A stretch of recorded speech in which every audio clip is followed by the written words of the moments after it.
भले कहते हैं कि खाली हाथ आए थे, ठीक है खाली हाथ आए थे, लेकिन खाली हाथ जाना नहीं है। इस देश का ऋण चुका के जाना है।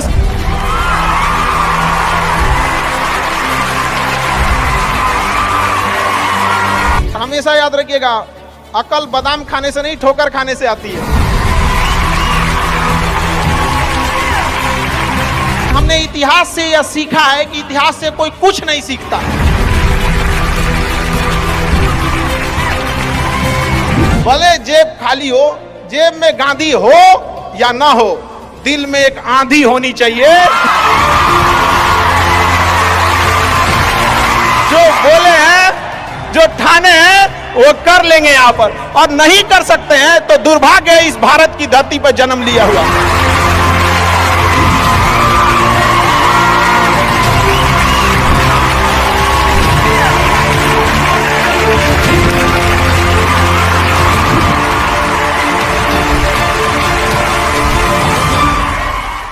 भारत में एंटरप्रेन्योर इतने बड़े संख्या में आ रहे हैं और काफी खुशी हुई इस चीज को देखकर कि भारत चेंजिंग की ओर जा रहा है। अब अपने ओर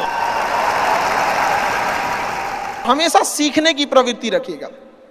और आज के टाइम पे बाप रे, एक बहुत बड़ी समस्या ना कि दूसरे से प्रति जलन जरतुआही। जरतुआही समझते हैं हम लोग, बिहार का ठेठ भाषा है। पता नहीं आप लोग समझते हैं कि नहीं। मतलब कौन कितना खुश है, मतलब उसका पड़ोसी जितना दुखी है वो उतना खुश है। ये सब चीजों से थोड़ा आज के समय में अपने आप को थोड़ा बचा के रखने की कोशिश कीजिएगा लोग, क्योंकि किसी के जलन वगैरह से नहीं होता। अक्सर देखिएगा ना, अब चूंकि ये एंटरप्रेन्योर है, बिजनेस का चीज है, तो एक छोटा सा देखिएगा ना, गांव में किसी के पास समोसा का दुकान चल जाता है तो उसके बगल में एक और समोसे खोल देता है। अरे बहुत सारी चीजें हो सकती हैं। आप डिसीजन आप कभी भी किसी और के मर्जी से इन्फ्लुएंस होके लीजिएगा, वो कभी डिसीजन सही नहीं होगा। डिसीजन आपका अपना होना चाहिए, आप क्या कर सकते हैं। और ये जिस दिन आप पहचान गए, उस दिन समझिए आधा काम आप अपने से कर दिए यहाँ पर। और वो सबके अंदर कुछ ना कुछ है, ऐसा नहीं है कि ऊपर वाला आपको खाली हाथ भेजा, सबके अंदर कुछ ना कुछ है। और ये लोग भले कहते हैं कि खाली हाथ आए थे, ठीक है खाली हाथ आए थे, लेकिन खाली हाथ जाना नहीं है। इस देश का ऋण चुका के जाना है, समाज को कुछ दे के जाना है, एक अच्छे सिद्धांत, अच्छे कर्म को दे के जाना है। क्या कोई कह सकता है कि अब्दुल कलाम खाली हाथ गए थे? नहीं खाली हाथ गए थे। विवेकानंद खाली हाथ गए थे? अंबेडकर साहब खाली हाथ गए? नहीं गए। तो इस देश में हम खाली हाथ जरूर आए थे, लेकिन इस देश का कर्ज उतारना है, खाली हाथ लौटना नहीं है। कुछ ऐसे सिद्धांत अपने साथ है, कुछ अपने पीछे कुछ यादें छोड़ के जाना है, जिससे कि दुनिया याद कर सके हम लोग को। और हमेशा चीजों में ना अपनी ईमानदारी करिएगा। आप कितना ईमानदारी से काम करते हैं, कितना लगन से काम करते हैं, सफलता इसी चीज पे डिपेंड करती है। बाकी ऐसे चीजें कि भाई ये करना चाहिए, बस आप कितना समय दिए हैं किसी चीज को, कितनी ईमानदारी से किए हैं, ये मायने रखता है आपको। आप किसी चीज को समय नहीं दीजिएगा, कभी सफल नहीं हो सकते हैं। और एंटरप्रेन्योर और बिजनेस, इस सब की चीज़ों में एक चीज़ बहुत बड़ी डिलेमा होती है ना, कि सोचते बड़ी ज़्यादा हैं लोग, प्लानिंग बहुत करते हैं। 6 महीना से उसका प्लानिंग चल रहा है। अरे भाई 6 महीना में कमवा शुरू किए रहते तो कुछ एक्सपीरियंस हो गया रहता, कुछ ठोकरें लगी होती।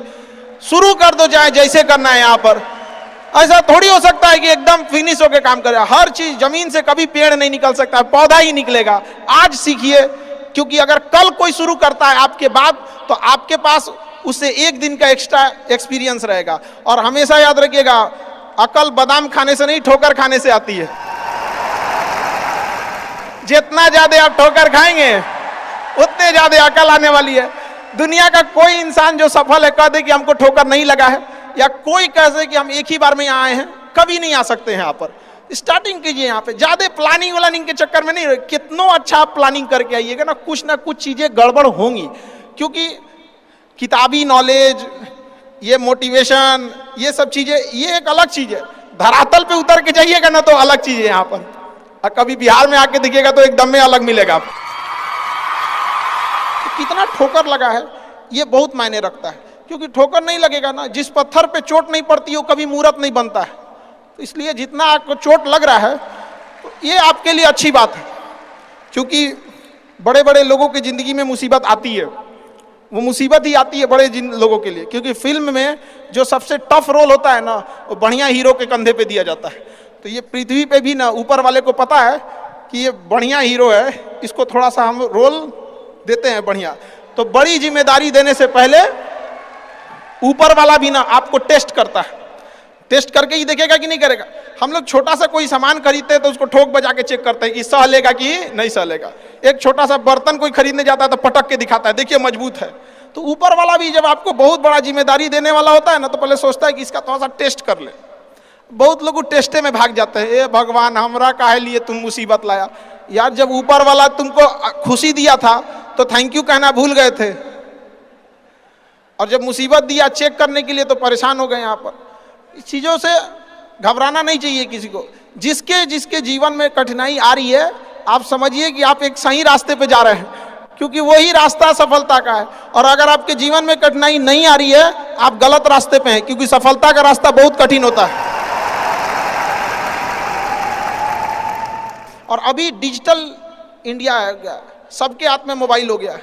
एक चीज अगर आप बहुत आगे बढ़ेंगे ना, तो एक प्रॉब्लम फेस करेंगे। बिना मतलब लोग आपके ऊपर उंगलियां उठाने लगेंगे, बिना मतलब, जिनको कोई मतलब नहीं। आप देखिएगा तो मतलब अजीब लगेगा। इस सब चीज़ों से कभी मत घबराइएगा। ये कॉस्ट होगी, आपको चुकानी पड़ेगी जब आप बहुत आगे जाएंगे। तो आप लोग बहुत आगे जाएंगे तो पहले से माइंड में कब करके रखिएगा, कुछ लोग होंगे जो बिना मतलब आपसे सवाल पूछेंगे। इन लोग को कभी इंटरटेन मत कीजिएगा, क्योंकि अब भाषा थोड़ी हार्ड हो जाएगी, लेकिन एक हार्ड हो जाएगा तो हो जाएगा। बस भाषा, भाव को समझिएगा, भाषा का नहीं। कि कुत्तों की रेस में दौड़ने से घाटा यह है कि जीतने के बाद भी कुत्ता ही कहलाएगा आदमी। एक बार एक रेस में ना कुछ कुत्तों को दौड़ाया गया, बीच में शेर बांधा गया कि कौन तेज दौड़ता है। शेर दौड़ा ही नहीं, कहा कि जीत के भी क्या फायदा, जीतने के बाद वो कुत्ता कहलाएगा। समझ में आया? तो जब आप आगे बढ़ेंगे ना, तो ये कॉस्ट है, समझिएगा इस चीज को। पहले ये कम था, क्योंकि पहले लोगों के पास में हाथ मोबाइल वोबाइल कुछ नहीं था, मतलब कानाफूसी में रह जाता था। लेकिन अब ये बहुत बड़े पैमाने पे हो गया। तो ये सब चीज़ों से बचिएगा, और ये आएगा आपके साथ में लाइफ में। ये चीज़ें जैसे हम आपको छोटा सा मतलब व्यवहारिक चीज पे बताते हैं। जब बहुत आगे जाएंगे ना, तो कुछ कहेंगे अरे इसका प्रोडक्ट खराब है, इसका ये मतलब कुछ ना कुछ बोलेंगे।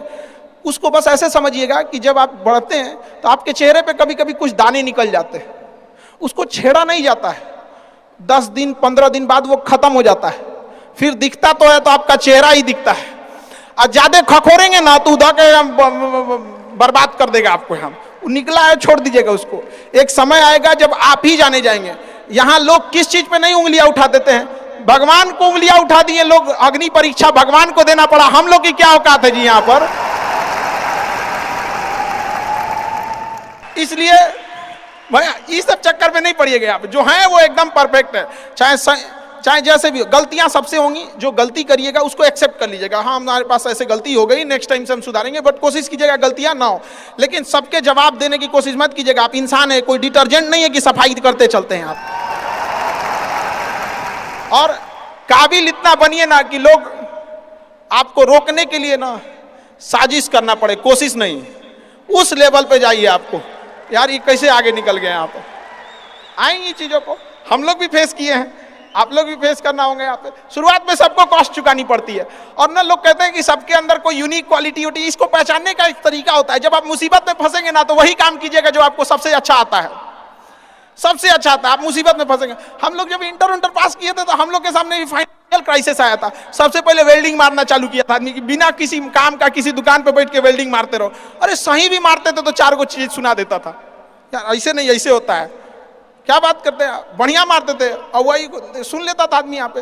फिर धीरे धीरे किसी को पढ़ाना धीरे धीरे चालू किया आदमी। कुछ दोस्तों ने कहा कि भाई तुम पढ़ाओ, तुम ठीक पढ़ाता है, तो आदमी उधर चला गया। तो आपको भी पता है कि आप किस चीज में अच्छे हैं, तो धीरे धीरे अपने आप के अंदर वो पहचानिए, उसको सुधारने की कोशिश कीजिए और इधर उधर ज्यादा ध्यान नहीं दीजिए। मुसीबत आए तो अपने आप को एक बार थपथपाइएगा कि हाँ आप उस इलीट क्लास में हैं जिसके सामने मुसीबत आई है। और एक समय आएगा कि जब आप इस मुसीबत को पार कर जाएंगे, और एक समय आएगा कि जब यहाँ आके आप अभी अपनी संघर्ष की कहानी बताएंगे कि हम भी ऐसा थे। और हम आप सबसे यही उम्मीद करते हैं कि भगवान से भी हाथ जोड़ के यही दुआ मांगते हैं कि जितने लोग हैं देश के, सबको एक दिन अपनी कहानी सुनानी पड़े, क्योंकि यह देश वीरों की धरती है, वीरांगनाओं की धरती है। यहाँ पर हर बच्चा यहाँ का फौलाद है अपने आप में यहाँ पर।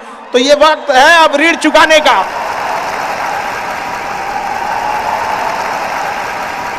अब इस सदी में हमें अपना नहीं, अब इस देश का भी एक ऋण चुकाना होगा कि शायद पिछले जन्म में बहुत सौभाग्य, बहुत अच्छा काम किए होंगे तो हिंदुस्तान में जन्म लिए, वरना अगर जन्म के समय थोड़ा बहुत बॉर्डर क्रॉस करते ना, उधरिया हो जाते ना, अरे बाप रे बाप,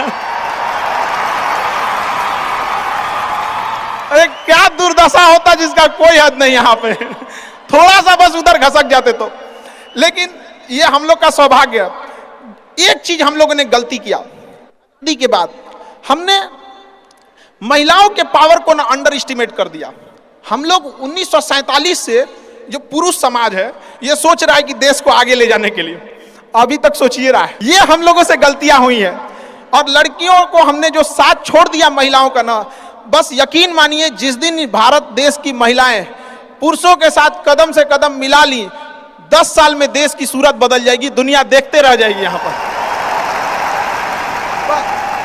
हम इस चीज को ज्यादा समझ सकते हैं क्योंकि हमारी खुद की बहन नहीं, अपनी बहन नहीं, लेकिन अभी भी हम अपना घर देखते हैं ना तो लगता है कि बहुत बड़ी कमी है। और अगर बहन रहती तो चीजों को अच्छे से समेट के रख सकती थी। अब तो इसलिए हम देखेंगे हमको इंडिया में सबसे ज्यादा राखी बांधी जाती है, पूरे हिंदुस्तान में सबसे ज्यादा राखी बांधी जाती है। नहीं था तो हमारे यहाँ माझी जी थे ना, वो कहे कि भगवान के भरोसे मत बैठो, क्या पता भगवान तोरे भरोसे बैठा लो। तो बहन नहीं थी तो क्या दिक्कत है, दुनिया में सबसे ज्यादा राखी बांधी गई। अब मतलब अभी सोचते हैं कि अगली बार, अभी इस बार 7,500 राखी बांधी गई थी, 7,500। हर साल रक्षाबंधन के बाद, पहले ही रक्षाबंधन से पहले हमको एक डॉक्टर अपॉइंट करके रखना पड़ता है कि सर मेरा ना ब्लड रुक जाएगा, इतना राखी बांधी जाती है। तो आप एकदम ना स्टैंड बाई पे रेडी रहिएगा वहां पे। इतना राखी बांधने के बाद एक आदमी आता है मेरा हाथ उठाने वाला, वो हाथ लेके चलता है, हम ऐसे चलते रहते हैं। तो खुश नसीब हैं वो लोग जिनके घर में बहनें हैं, जिनकी बेटियां हैं। आप उसकी कदर नहीं कर सकते हैं तो यकीन मानिए इसका बदला भगवान जरूर लेता है। आजकल लोग देखते हैं कि लोग बहू की कदर नहीं करते। अरे वो आपकी बेटी है, चेहरा बदल के वापस भगवान ने भेजा है आपको, नहीं कर सकते कदर ना, तो आपने भगवान की उस नेमत को ठुकरा दिया है। अब फिर घरे में मुसीबत आएगा तो कहेंगे कि पता नहीं क्या हो गया। चाहे चांद पे पहुंच जाइए, चाहे जितना भी आगे चल जाइए, अपनी सभ्यता संस्कृति को मत भूलिएगा वरना मिट जाइएगा आप यहां से। यूनान मिस्र रूमा सब लुट गए जहां से, लेकिन मगर है बाकी नामो निशा हमारा। कुछ बात है कि हस्ती मिटती नहीं हमारी, सदियों रहा है दुश्मन दौरे जहां हमारा। भारत को मिटाने की कोशिश की गई, मिटा कभी नहीं। इसलिए याद रखिएगा अपनी संस्कृति को नहीं भूलना है। और हमसे गौरवपूर्ण संस्कृति पूरे भारत, पूरे विश्व में किसकी है यहाँ पर। तो ये चीजों को थोड़ा सा आप लोग को ध्यान में रखना है और आपस में मिलजुल के एक देश वाली भावना लेके चलना है कि हम सबको मिलकर अब देश को अपना उस पुराना जो गौरव मिला था उसको वापस लौटाना है। और आप लोग आगे बढ़ेंगे, युवाओं में है। लोग भले कहते हैं कि खाली हाथ आए थे, ठीक है खाली हाथ आए थे, लेकिन खाली हाथ जाना नहीं है, इस देश का ऋण चुका के जाना है।